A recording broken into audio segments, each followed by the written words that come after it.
Okay, so does 4 seasons, do you feel like you could have gone longer, or does this truly feel right? No, this feels right, sadly. Yeah. There were 4 was the number that I first felt was the right number after season 1. After we got picked up and I knew we weren't getting canceled and we had a chance for us to call our own shot, 4 was I was thinking 50 episodes, which is roughly 4 years. And I sort of there were various times when I was like, oh, hold on, maybe 5. And other times I was like, well, actually maybe 3.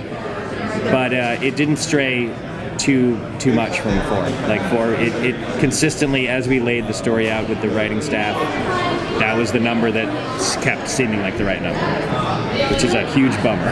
Yeah. If you had been given an unlimited budget, what would be the location in the world you would have wanted to go, and what kind of scene would you have wanted to do there? Oh man.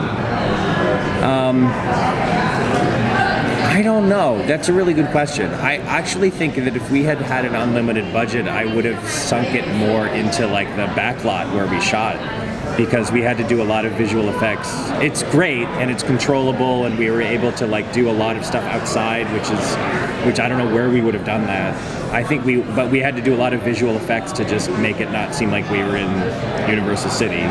So I think I would have an unlimited budget, I would have built out that place and been able to walk more. I mean, the Huntington Garden in Pasadena, which is what like heaven basically was, we can only go there like once a week maybe, and it's really expensive and it's hard to get to. So if we could have built a Huntington Garden adjacent to our set, and also built like Tahani's Mansion, a functioning Tahani's Mansion would have saved us a lot of time. But I mean, we go to some new places in the 4th season, thanks to not the unlimited budget, but the generosity of NBC Universal Television. So I don't think that there's like a location that I would have gone to. I think I would have just made the world of fake heaven look a little nicer. Did you have the ending planned out from the beginning? Like now that with the 4th? We had the original idea for the ending. The core of it we had. I started to think about it, and we developed early in season 2. Didn't commit to it until we were sure it was the right ending and that no one could beat it. And then before we started writing season 4, we knew we had it. So it stayed pretty much the same, which is great. The Eleanor and GD relationship, you have broken them up in I think every conceivable show that is available.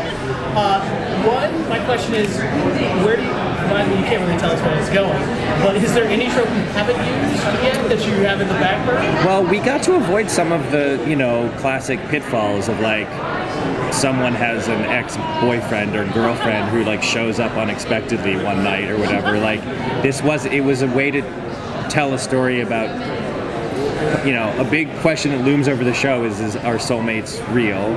And the show, I think, takes the position that soulmates, as like in the way that most people think of them, aren't real, that there are just people who you build relationships with over a long period of time who sort of become a person that your soul is connected to, but no magic creature is going to go, you and you get together.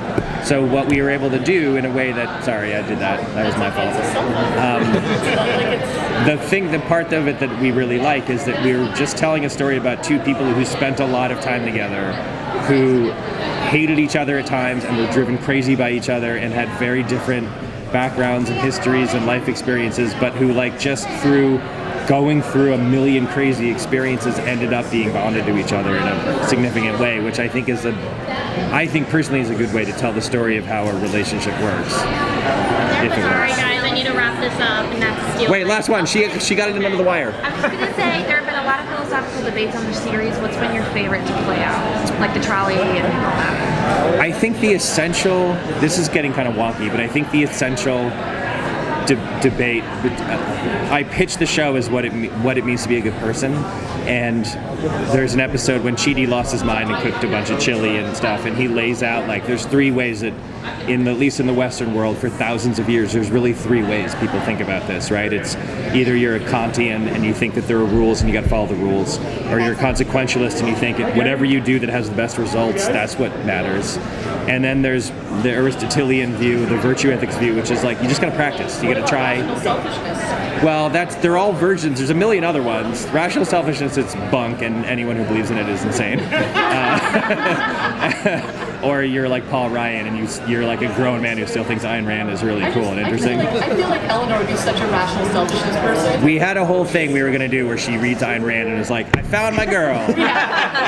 But like that, just having that debate from a million angles has been really fun, because I don't know that there is an answer. The show definitely takes a point of view. I would say the show takes the virtue ethics point of view, that it's just practice, just try, keep trying, screw up, try again, screw up, try again. So this being able to like do a TV show where we're talking about that issue that people have been talking about for 3,000 years, that's been really fun.